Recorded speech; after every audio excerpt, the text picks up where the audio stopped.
pergunta para começar é: por que um estancieiro gaúcho como Getúlio Vargas acelerou a industrialização brasileira? Como é que ele acelerou a industrialização brasileira? Como é que um líder sindical como o Lula, um líder operário como Lula, ao assumir, retoma o esforço de industrialização que tinha sido interrompido durante o governo Collor, durante o governo FHC? Como é que pode acontecer isso? Um líder sindical e um estancieiro. E a burguesia industrial, onde é que fica? Para entender o Brasil, é bom dizer que a burguesia industrial brasileira é, curiosamente, uma classe de duas faces. Uma face é a sua enorme capacidade empresarial. Os industriais brasileiros são altamente dinâmicos economicamente e altamente covardes politicamente.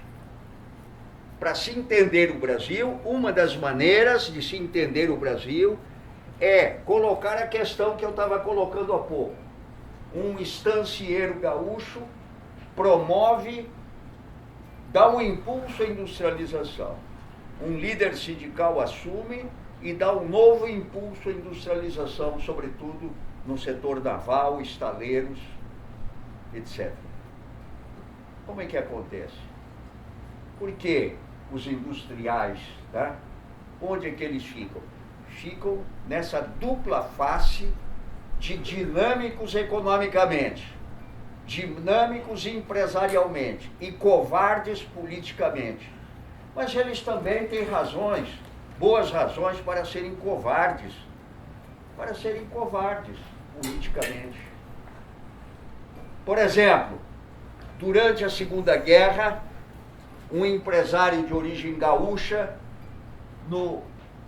localizado em Minas Gerais, em que foi secretário do governo de Minas Gerais, René Gianetti, implantou a primeira fábrica de alumínio no Brasil, nas proximidades de Ouro Preto.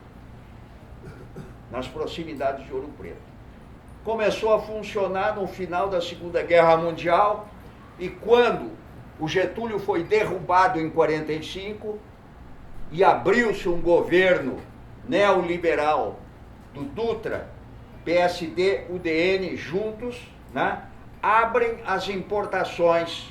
As importações são altamente estimuladas.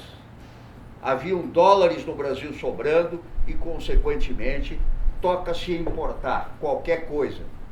Pentes plásticos, por exemplo. O Brasil importou pentes plásticos para valer, hein? Mas também importou alumínio e quebrou a fábrica em Minas Gerais, em Ouro Preto. Quebrou e, é claro, ela foi comprada por uma dessas Alcoa, Alcan, né? Também que eram cartéis mundiais do setor de alumínio. Esse exemplo que eu estou dando se repete, né, permanentemente na história do Brasil. A iniciativa começa com industriais brasileiros. O Brasil importava leite condensado, nessa mesma época que eu estou falando. E a Vigor, uma empresa paulista, começa a produzir leite condensado. Então, o que nós importávamos, que era da Nestlé, iria desaparecer, naturalmente, não? O que é que faz a Nestlé? Trata de se implantar no Brasil para acabar com a produção da Vigor, que foi a pioneira na produção de leite condensado no Brasil. Evidente, então, destrói, né, a Vigor. Isso vai se repetindo. A fábrica de pneus, a primeira fábrica de pneus, surge no Rio de Janeiro por iniciativa de capitais do Rio de Janeiro. Imediatamente, ao surgir, ela é bloqueada, Fábrica de Pneus Brasil, no Rio de Janeiro, iniciativa de empresários cariocas. Em São Paulo se instalam, nos anos seguintes, imediatamente, Pirelli, Firestone e Goodyear. E, naturalmente, com o tempo, acabam com a Fábrica de Pneus Brasil. Então, os industriais têm razão em serem covardes. O destino deles é sempre de desaparecer se não existir um governo nacionalista. Eles têm que se apoiar em governo nacionalista para tocar o barco para frente, senão eles desaparecem como desapareceu o Grupo Villares. Pois bem, hoje, do que se trata nessa Operação Lava Jato? Trata-se de destruir a engenharia pesada brasileira. E ela está sendo destruída. Várias dessas empresas estão em processo de recuperação judicial. Entraram, pediram recuperação judicial. Várias, não sei quantas delas, mas já pelo que eu li, pelo menos 3 delas. Ora, é evidente, trata-se de destruir a engenharia pesada brasileira. E por quê? Porque exatamente essas empresas que nasceram desse tamanho, elas foram crescendo e foram se tornando empresas gigantescas, começando a se, digamos assim, a se destacar durante o governo Juscelino. Governo Juscelino, que foi um governo empreendedor, tratou de mobilizar essas empresas para a construção de Brasília, para a construção de rodovias, para pedaços de ferrovias, e elas então se expandiram. Pois bem, uma obra como a Ponte Rio-Niterói não foi construída por uma delas, a Camargo Correia. Essa ponte gigantesca aí em cima de Laguna não está sendo construída, acabou de ser construída por uma delas. Então, essas empresas têm que ser destruídas, têm que ser vendidas, como se vendeu, né? Como se venderam essas empresas que eu disse há pouco tempo, não? Por quê? Porque elas alcançaram uma dimensão inaceitável para o imperialismo americano, para o imperialismo europeu, porque elas operam em toda a América Latina, em muitos países da África, na América, falei América Latina, América Central, tá? Na África, no Oriente Médio, e operam na Europa, pô, em Portugal, na Espanha. Então, uma coisa que não dá, pô, onde já se viu empresas brasileiras disputarem mercado com as empreiteiras europeias e americanas. Elas têm que ser quebradas. O pretexto de corrupção é um pretexto, simplesmente. A corrupção vem lá de longe, não? E esse homem agora, que está dando uma de valente, treme-treme, né? O Aldo Moro, não. Sérgio Moro. Essa figurinha, em 1998, foi fazer curso de direito, um pedaço, um estágio, nos Estados Unidos, na Faculdade de Direito de Harvard, não? Mas isso até, bom, tudo bem, pode ir para lá, pode ir para qualquer canto, não? Mas depois, 98, 2007, essa figurinha foi convidado pelo Departamento de Estado americano para um curso intensivo de líderes, jovens líderes. Departamento de Estado. É a mesma coisa que o Fernando Henrique, que foi se apoiar na Fundação Ford para financiar pesquisas aqui no Brasil. Fundação Ford americana financia pesquisas sociológicas, etc., aqui no Brasil. O Moro vai fazer estágio no Departamento de Estado, governo norte-americano, que prepara líderes, novos jovens líderes, não? Pô, um pouco demais, não? Quer dizer, esses caras são vendidos ao imperialismo norte-americano. E como tal, eles naturalmente recebem a cobertura da Rede Globo. E é claro que todos eles odeiam o Lula. Ora, aqui entra uma conversa que é a seguinte. O professor Carlos Augusto Figueiredo Monteiro, que lecionou aqui em Florianópolis, lembrava a semelhança entre o Lula e o Antônio Conselheiro.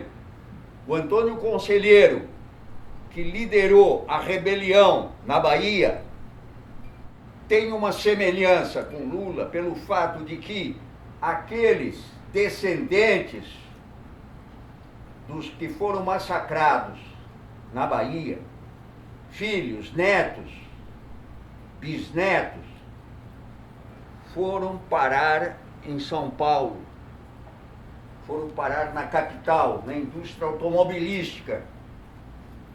E lá passaram a ser liderados por um novo Antônio Conselheiro, o Lula, que passou a desempenhar, como eu costumo dizer, o papel do Hércules da mitologia grega, isto é, 12 grandes trabalhos gigantescos para um líder extremamente capaz. E aí, o primeiro deles foi livrar São Paulo do sindicalismo marrom, do sindicalismo de picaretagem, e criou um sindicalismo independente que se tornou depois, no segundo grande trabalho, se tornou a CUT. No terceiro grande trabalho, o Partido dos Trabalhadores. Pois bem, quando ele se elege, ele vai fazer um quarto, um quinto trabalho. E aí ele não é mais o Antônio Conselheiro. Aí ele é o João Grilo, do Ariano Suassuna. O João Grilo, que vai ter que lidar com uma montoeira de gente, e levar, digamos assim, os interesses dos trabalhadores, dos oprimidos, os interesses da cidade à frente contra os coronéis. E o João Grilo consegue fazer isso. E essa obra o Lula iniciou no governo com o Bolsa Família. O Bolsa Família, que esses picaretas tucanos dizem que eles começaram lá, não? Mas como eles são picaretas e sempre mentirosos, se esquecem que milhões de famílias passaram a ter o Bolsa Família, que acabou com os currais eleitorais, por exemplo, na Bahia. O ACM desapareceu da Bahia. Currais eleitorais agora do Maranhão acabam de desaparecer com a vitória do governador do PCdoB. E esses currais eleitorais, portanto, estão sendo desmontados no Brasil inteiro.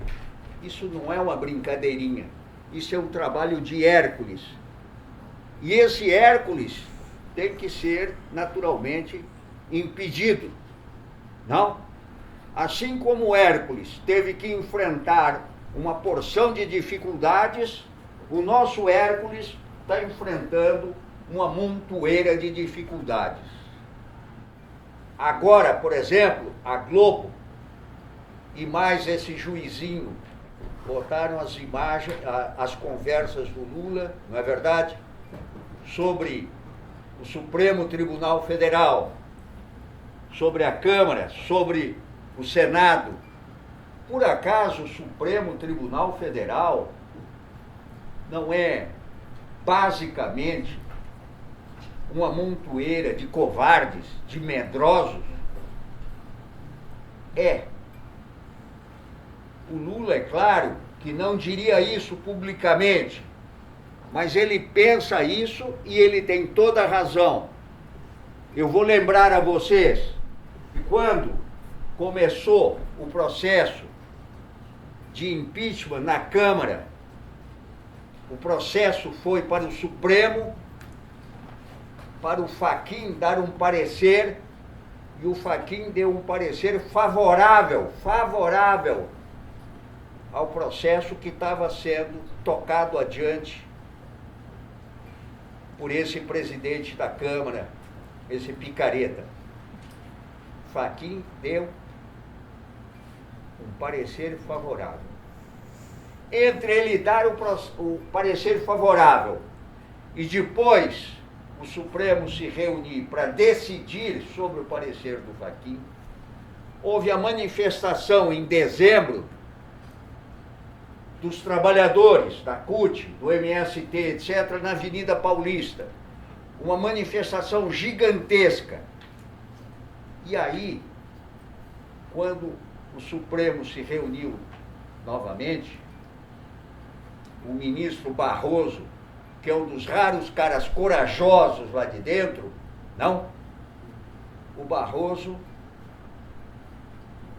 propôs umas tantas medidas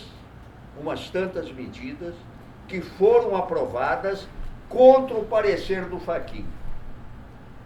E por que os outros votaram com o Barroso e não com o Fachin?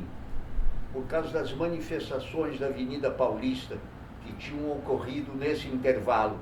Pois bem, o golpe que está em andamento pode ser barrado pelas manifestações, por reuniões como essas nossas, e pelas manifestações populares. Evidente que o Temer está embarcado nesse golpe. Está na cara, não? Imaginem vocês se o Temer se elegeria presidente. Nunca, não? Com aquela cara dele, não dá. O Serra também não tem a menor chance de se eleger presidente. Com aquela cara não dá. Ele tem que mudar de cara, não? Então Serra e Temer estão nessa jogada do golpe PMDB, PSDB. Mas o Lula, que foi em grande parte enfraquecido pela divulgação dos diálogos dele nos telefones, divulgação que não poderia ser feita, divulgação ilegal,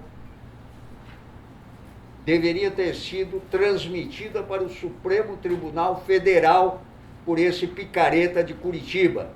Como Lula disse, a República de Curitiba, como foi a República do Galeão, que derrubou o Getúlio em 54, depois do Getúlio ter conseguido liderar a aprovação da lei da Petrobras. A situação, portanto, depende de manifestações populares que intimidem essas figuras golpistas. Porque se o Lula foi enfraquecido com as divulgações das imagens, para nós, na minha opinião, ele sai fortalecido. Para mim, ele sai fortalecido. Porque ele disse nessas gravações a mais pura verdade. Supremo acovardado. Quer dizer, em outras palavras, o Lula bota o dedo na ferida. Ele sabe o que está acontecendo. E nós deveremos ter orgulho de ter um líder da capacidade dele.